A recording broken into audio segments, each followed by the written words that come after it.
असल दोस्तों, भारतीय टीम बॉर्डर गावस्कर सीरीज खेलने के लिए ऑस्ट्रेलिया पहुंच रही है। 2-3 हिस्सों में सबसे पहले विराट कोहली पहुंचे थे और उसके बाद दूसरा जो बैच गया उसमें शुभमन गिल, मोहम्मद सिराज, आकाश, वाशिंगटन सुंदर, जायसवाल जो थे, उनके साथ कोच अभिषेक नायर जो हैं वो दूसरी बैच में थे। फिर तीसरा बैच है, उसके बाद रोहित शर्मा एक वाहिद उनके जो कप्तान और खिलाड़ी हैं जिनका अभी कंफर्मेशन नहीं है कि वो कब पहुंच पाएंगे। मगर जब ये पहुंच रहे हैं खिलाड़ी इंडिया के वहाँ पर, और ऑस्ट्रेलवी जो न्यूज़पेपर्स हैं उनकी तरफ से जो स्वागत जिसे बोलते हैं, वेलकम बोलते हैं, जो किया गया है वो अपने आप में एक मिसाल है। कहीं पर विराट कोहली की पूरे पेज के ऊपर पिक्चर है, कहीं पर जायसवाल की पूरे पेज के ऊपर पिक्चर है, कहीं पर दिखाया गया है कि कैसे India versus Australia cricket rivalry एक तरह से बन रही है। मैं आपको एक दो दिखाता हूं। ये देखिए, भारत का झंडा बना हुआ है, आगे विराट कोहली खड़े हैं, ऊपर विराट कोहली लिखा हुआ है, नीचे उनका रैकेट बना हुआ है जो रिकॉर्ड है। एक और है, वो देखिए, ये हेरल्ड सन है जो कि ऑस्ट्रेलिया का ऑलमोस्ट सबसे बड़ा अखबार जिसको कहा जाता है, द न्यू किंग, जायसवाल की तस्वीर लगी हुई है। ठीक है, और बेशुमार ऐसे न्यूज़पेपर हैं जो जिसे बोलते हैं कि India team landed in Australia with style, के वेलकम हुआ है, अखबारों के अंदर जिक्र हुआ है कि भाई शुरू होने वाला है, बड़ा कुछ खास शुरू होने वाला है और ये बॉर्डर गावस्कर सीरीज है। ये कहने का मतलब, मैंने एक व्लॉग किया था सुबह को भी, पाकिस्तान के जो कोच हैं जेसन गिलिस्पी, उन्होंने जिक्र किया था 1-2 दिन पहले। उन्होंने बोला कि पाकिस्तान टीम खेली है, ऑस्ट्रेलिया के बोर्ड ने कोई फोकस नहीं किया पाकिस्तान क्रिकेट को, कहीं पर कोई बिल बोर्ड, कोई एडवर्टाइजमेंट, कोई हाइप नहीं है, और सारा ध्यान इनका बॉर्डर गावस्कर सीरीज पर है। और एक दिन के बाद ये सीन आ गया सामने। इसमें से कुछ तो आर्टिकल हैं जो ऑस्ट्रेलिया अखबार ने लिखे हैं। हेरल्ड सन, मैंने जैसे बताया कि ऑस्ट्रेलिया का सबसे बड़ा अखबार माना जाता है, बल्कि दुनिया के भी बड़े अखबार के अंदर इसका जिक्र होता है। मगर कुछ एडवर्टाइजमेंट के तौर पर भी क्रिकेट ऑस्ट्रेलिया ने अखबारों के अंदर आर्टिकल समझ लीजिए या इंडिया के अराइवल का ऐलान किया है। क्रिकेट ऑस्ट्रेलिया ने, सोचिए मतलब किस तरह की प्रमोशन हो रही है। इसमें हम ये सोचें कि हमें नहीं दी गई, वो बिल्कुल ज्यादती हुई है, मगर ये सोचें कि इनको क्यों दी जा रही है, शायद ये भी गलत होगा।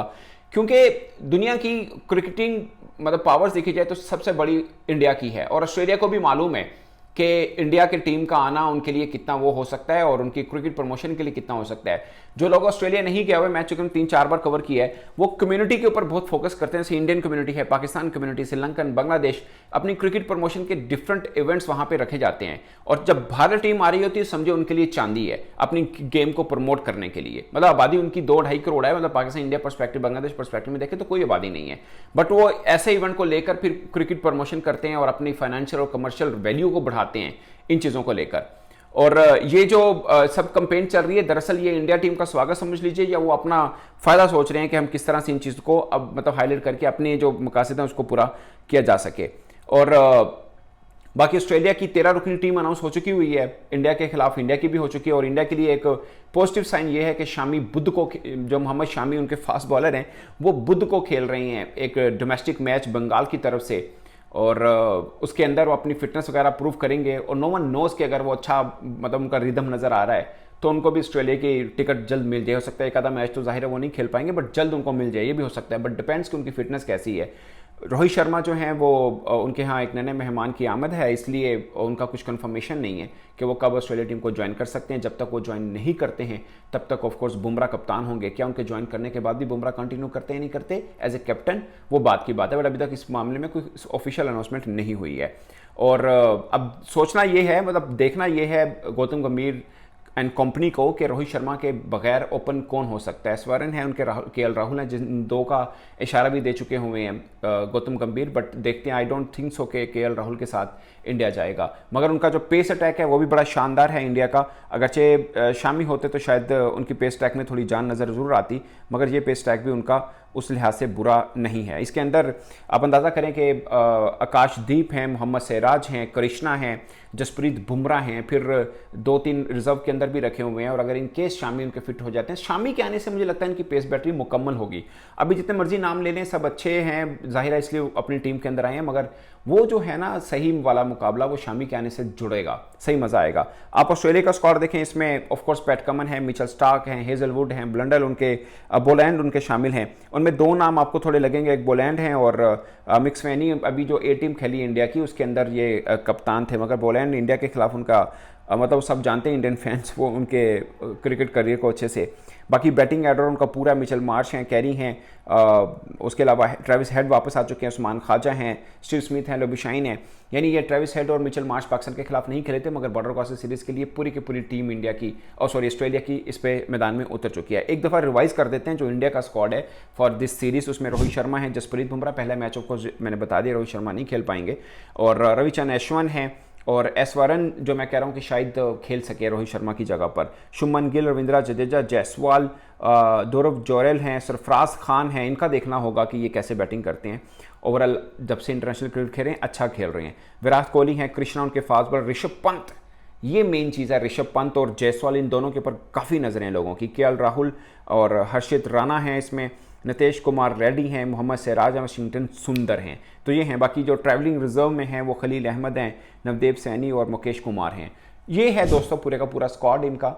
और मुझे लगता है कि एक मज़ेदार सीरीज़ होगी। सबकी नज़रें सिर्फ इंडिया और ऑस्ट्रेलिया की नहीं बाकी सबकी हैं, क्योंकि ये बहुत मैटर करेगा ये वाली जो सीरीज़ है वर्ल्ड टेस्ट चैंपियनशिप को लेकर भी, क्योंकि इसके अंदर ऑस्ट्रेलिया को एटलीस्ट 3 मैचेस जीतने हैं, फिर 2 मैचेस वो श्रीलंका के खिलाफ जीते तो 5 मैचेस उनको पूरे जीतने पड़ेंगे to qualify for the WTC final. और इंडिया के लिए ये है कि वो 4 या 5 मैच जीते, कोई हारे ना मैच, ये भी उनके लिए है कि अगर उनको WTC के फाइनल खेलना है तो ये उनको प्रोग्रेस करनी पड़ेगी। बट पॉइंट इज दोस्तों कि ये वो इंडिया है मतलब जो अब से 2-3 हफ्ते पहले सब उनको टॉप पे देख रहे थे और गिन रहे थे दूसरी टीम कौन सी हो सकती है।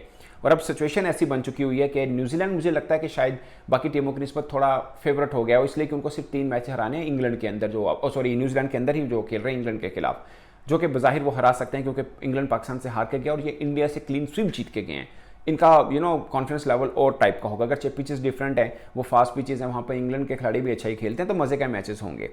यहाँ पर ऑस्ट्रेलिया के लिए सिचुएशन ये है कि 7 में से 5 मैच जीतने हैं। इंडिया के लिए सिचुएशन ये है कि 5 मैचेस लगे एटलीस्ट 4 जीतने हैं, ये डायरेक्ट क्वालिफिकेशन है। फिर साउथ अफ्रीका का भी है, उनको बांग्लादेश के खिलाफ भी खेलना है, पाकिस्तान के खिलाफ भी खेलना है, श्रीलंका का भी है, उनको साउथ अफ्रीका के खिलाफ भी खेलना है। तो सबके लिए कहानियां बनी है, मगर ये सीरीज़ इस WTC के पूरे राउंड के अंदर सबसे बड़ी सीरीज़ है। शायद आप कह सकते हैं कि इसको ये एशेज से भी बड़ी हो जाएगी, क्योंकि एशेज थोड़ी पुरानी है इसलिए हिस्टोरिकल उसकी रीज़न है, मगर जितना इसमें रेवेन्यू और कमर्शियल वैल्यू ऐड हो चुकी है ये आप देखिएगा ये एशेज से भी बड़ी हो जाएगी। वो मतलब एक जिसे बोलते हैं ना क्रिकेट के ऊपर एक हिस्टोरिकल मानी जाती है एशेज, मगर मुझे लगता है कमर्शियल और रेवेन्यू पॉइंट ऑफ व्यू से ये अभी भी बड़ी होगी और आने वाले कुछ सालों में इसको बड़ा दर्जा मिल जाएगा। अगर चाहे पाकिस्तान इंडिया टेस्ट सीरीज़ नहीं खेलता, otherwise Pakistan India test series खेल रहा होता तो उसका बराबर में कोई और सीरीज़ ना होती। इस बार दोस्तों आप अपनी राय कमेंट बॉक्स में जरूर बताइएगा। मेरी तरफ से इतना ही, इजाज़त दीजिए, अल्लाह हाफिज़।